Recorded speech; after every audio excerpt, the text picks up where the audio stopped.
नमस्कार। मैं आज बात करूंगा doctor B are Ambedkar ji के बारे में, जो एक महान नेता थे, महान संविधान निर्माता थे। और वो एक कहते हैं लोग कि एक दलित के नेता हैं, लेकिन ऐसा कहना गलत है क्योंकि वो सबके विचारक हैं। सबके बारे में उन्होंने सोचा है। इस देश को एक अच्छा सा संविधान दिया है और उस संविधान से हमारा देश चलता है। उसमें कानून अच्छे आर्टिकल्स हैं उसमें। उन्होंने आपको संविधान के बारे में पढ़ना चाहिए क्योंकि doctor B are Ambedkar ji ने हमेशा कहा है अपने समाज के लिए कि तुम शिक्षित हो, पढ़ो लिखो और तरक्की करो, क्योंकि और कोई ऑप्शन नहीं है, तुम्हारे पास कोई रास्ता नहीं है आगे बढ़ने का।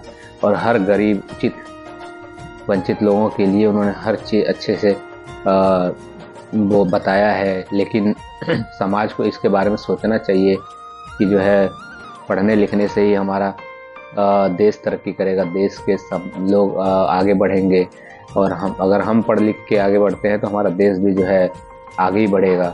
इसलिए बाबा साहब के बारे में जितना बोलो उतना कम है, क्योंकि वो एक बहुत बड़े नेता थे, बहुत बड़े हमारे देश के कानून मंत्री भी रह चुके हैं।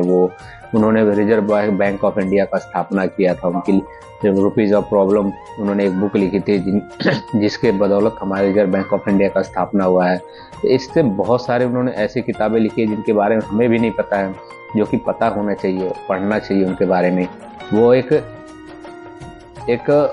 विचार, एक सोच है उनके उनके उनके पास इतनी डिग्रियां थी जिनके बारे में हम सोच नहीं सकते। उन्होंने इतने भाषाओं में उन्होंने शिक्षा उचित बड़े बड़े अदर कंट्रियों में जाकर उन्होंने शिक्षा एकत्रित किया। ऐसा करने वाले एक भारत के नहीं पूरे विश्व के इकलौते वो इंसान रहे हैं। और इसीलिए उनके बारे में हर कोई, जो शिक्षित लोग हैं, उनके बारे में अच्छी विचारधारणा रखते हैं, चाहे कोई भी किसी भी समाज के हों। इसलिए उनके बारे में हर किसी को जानना मेरे हिसाब से बहुत बहुत महत्वपूर्ण है और जानना भी जरूरी होता है।